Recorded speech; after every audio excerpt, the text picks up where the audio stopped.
Assalamualaikum warahmatullahi wabarakatuh. Kami dari kelompok 7 akan mempresentasikan materi mengenai analisis laba kotor. Sebelumnya, saya ucapkan terima kasih kepada Bapak Panji Parman SEMAK selaku dosen mata kuliah analisis laporan keuangan yang telah memberikan kami kesempatan untuk presentasi pada kali ini. Sebelum ke materi, izinkan saya untuk memperkenalkan anggota dari kelompok 7. Yang pertama, saya sendiri Novita Nurfitriani sebagai moderator.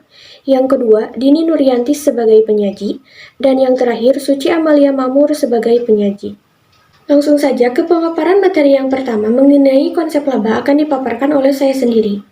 Laba merupakan selisih antara pemasukan dikurangi beban. Laba ini adalah salah satu perlengkapan pengukuran yang dihitung bersumber pada dasar akuntansi akrual. Laba juga merupakan suatu peningkatan aset dalam periode aktivitas produktif industri yang didistribusikan kepada pihak internal serta eksternal, yaitu sebagai berikut. Yang pertama ada kreditor, kedua pemerintah, dan yang ketiga pemegang saham. Pengertian laba rugi. Laporan laba rugi atau income statement adalah sebuah laporan yang menggambarkan kinerja dari hasil operasional perusahaan selama periode tertentu. Pencatatan laporan ini biasanya menggunakan basis akrual atau akrual basic, di mana pendapatan dan biaya dicatat ketika terjadinya suatu transaksi. Laporan laba rugi dapat disusun menggunakan dua format, yaitu yang pertama adalah langkah tunggal atau single step, dan yang kedua yaitu adalah langkah rangkap atau multi step. Berikut ini merupakan contoh dari laporan laba rugi multi step atau langkah rangkap. Penafsiran laba kotor. Laba kotor disebut dengan istilah gross profit, sedangkan suatu proses yang berkesinambungan dan intensif adalah analisis laba kotor yang bisa dicoba dengan metode yang sama, baik dicoba pada analisis biaya standar, walaupun anggaran tersebut tidak dibutuhkan. Untuk membandingkan laba kotor atau gross profit yang sesungguhnya dengan apa yang direncanakan dan analisis dari sumber-sumber perbedaan dapat dilakukan dengan biaya per unit produk, semua variabel seperti pedagang besar dan para pengecer. Sedangkan bagi produsen, karakteristik alokasi biaya overhead pabrik yang tidak tetap, maka laporan akan lebih berguna untuk menganalisis perbedaan antara kontribusi margin yang sesungguhnya dengan apa yang direncanakan. Perbedaan tersebut diakibatkan oleh salah satu ataupun campuran dari perbedaan atau perubahan. Dalam menganalisis laporan perubahan laba kotor, pembandingannya dapat dilakukan antara realisasi dan anggaran untuk periode yang berjalan atau realisasi periode berjalan dengan periode sebelumnya. Anggaran yang disusun secara cermat lebih disukai karena biasa digunakan untuk mengukur kinerja menggunakan cara dengan membandingkan antara apa yang semestinya terjadi dengan apa yang sesungguhnya terjadi. Faktor yang mempengaruhi laba kotor dibagi menjadi tiga. Yang pertama yaitu ada tarif jual yang disebabkan oleh beralihnya tarif jual yang ditaksir sebelumnya atas tarif jual periode sebelumnya. Yang kedua yaitu ada jumlah kapasitas produk jual yang disebabkan oleh pergantian total produk yang dijual dari banyaknya yang didanakan sebelum dengan total periode sebelumnya. Dan yang ketiga ada HPP yang disebabkan pergantian harga pokok penjualan yang didanakan dengan harga pokok penjualan periode sebelumnya. Selain tiga faktor utama, terdapat faktor lainnya. Di antaranya yang pertama itu ada tarif bahan baku, yang kedua ada imbalan tenaga kerja, dan yang ketiga yaitu pertambahan tarif secara umum. Selanjutnya mengenai kegunaan analisis laba kotor.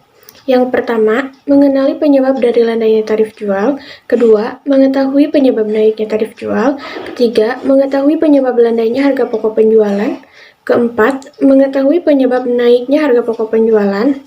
Kelima, tatanan pertanggungjawaban staf penjualan. Yang keenam, sikap pertanggungjawaban staf produksi. Yang ketujuh, alat ukur untuk menimbang kapasitas manajemen. Dan yang terakhir, penentuan kebijakan manajemen di masa depan. Adapun contoh soal, PT Lamira Saudara Tbk sudah ada income statement atau laporan laba rugi untuk tahun 2017 dan tahun 2018 dengan tarif jual persatuan, tarif pokok persatuan, juga kuantitas barang yang dijual perusahaan untuk dua periode tahun berjalan, yaitu pada tahun 2017 dan 2018 adalah sebagai berikut. Untuk net sales atau penjualan bersih pada tahun 2017 senilai 100.000, sedangkan pada tahun 2018 senilai 165.000. Untuk Cost of Goods Sold atau HPP pada tahun 2017 senilai 75.000, sedangkan pada tahun 2018 senilai 110.000. Untuk gross profit atau laba kotor pada tahun 2017 senilai 25.000, sedangkan pada tahun 2018 senilai 50.000. Kemudian untuk the number of items sold atau jumlah yang terjual pada tahun 2017 sebanyak 100 pieces, sedangkan pada tahun 2018 sebanyak 1.100 pieces. Kemudian untuk unit price atau harga satuan pada tahun 2017 100, pada tahun 2018 150. Dan yang terakhir ada biaya satuan atau unit cost pada tahun 2017 sebanyak 75, sedangkan pada tahun 2018 100.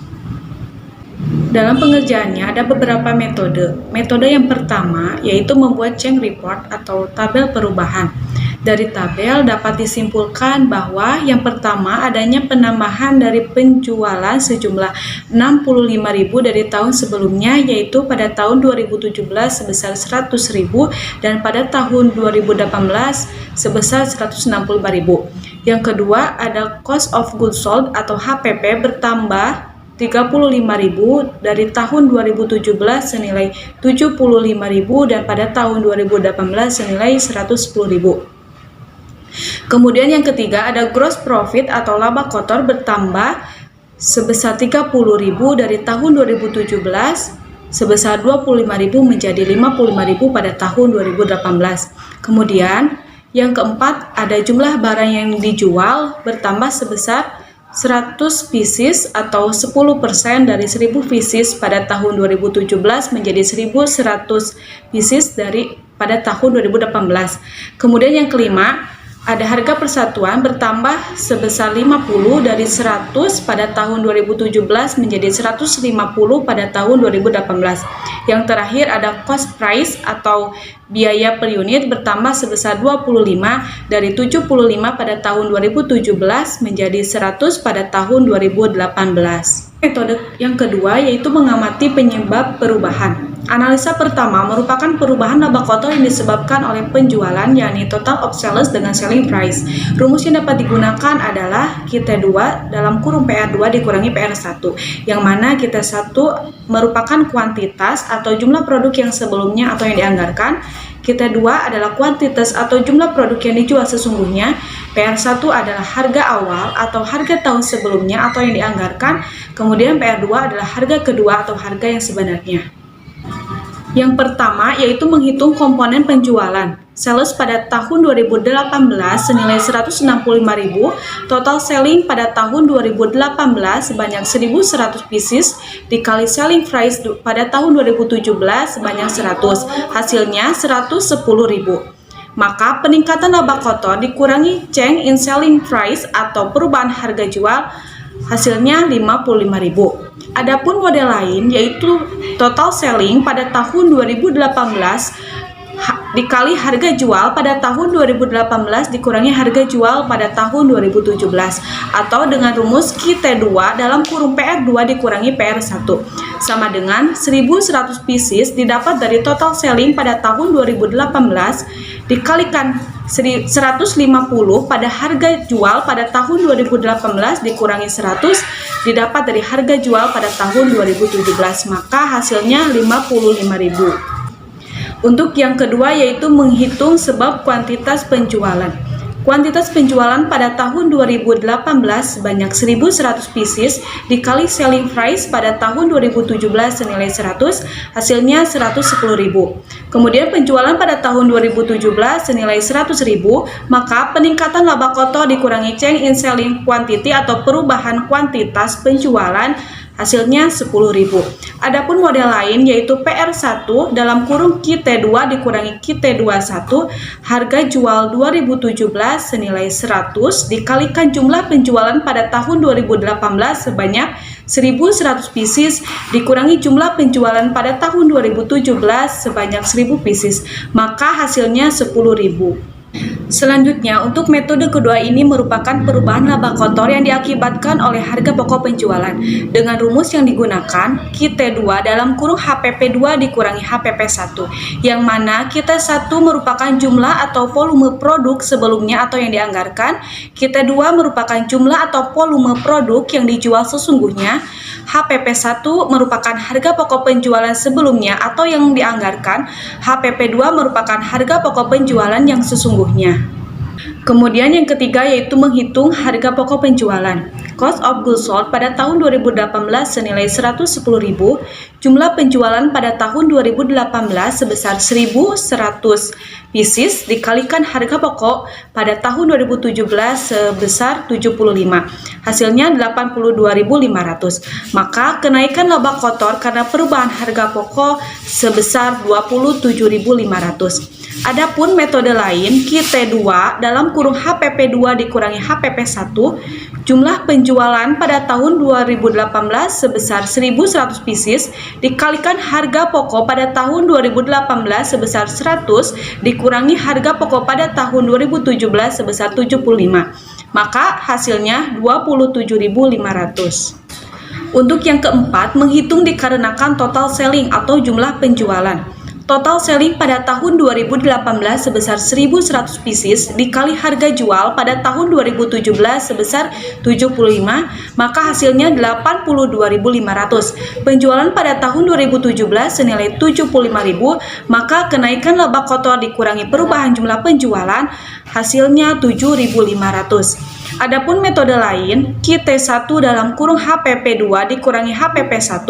Harga jual pada tahun 2017 sebesar 75 dikalikan jumlah penjualan pada tahun 2018 sebesar 1.100 pieces dikurangi jumlah penjualan pada tahun 2017 sebesar 1.000 pieces. Maka hasilnya sebesar 7.500. Selanjutnya, untuk metode ketiga yaitu menyusun Change Report of Gross Profit atau perubahan laporan laba rugi. Pada layar terdapat laporan perubahan laba kotor pada Lamira Saudara Tbk, Report of Change in Gross Profit pada tahun 2017 dan 2018. Berikut adalah laporan perubahan dalam bentuk tabel. PT Lamira Saudara Tbk, Change Report of Sales COGS Gross Profit pada tahun 2017 dan 2018. Sales pada tahun 2017 sebesar 100.000, sedangkan pada tahun 2018 sebesar 165.000. Maka ada peningkatan sebesar 65.000. Kemudian untuk COGS pada tahun 2017 sebesar 75.000, sedangkan pada tahun 2018 sebesar 110.000. Maka ada peningkatan sebesar 35.000.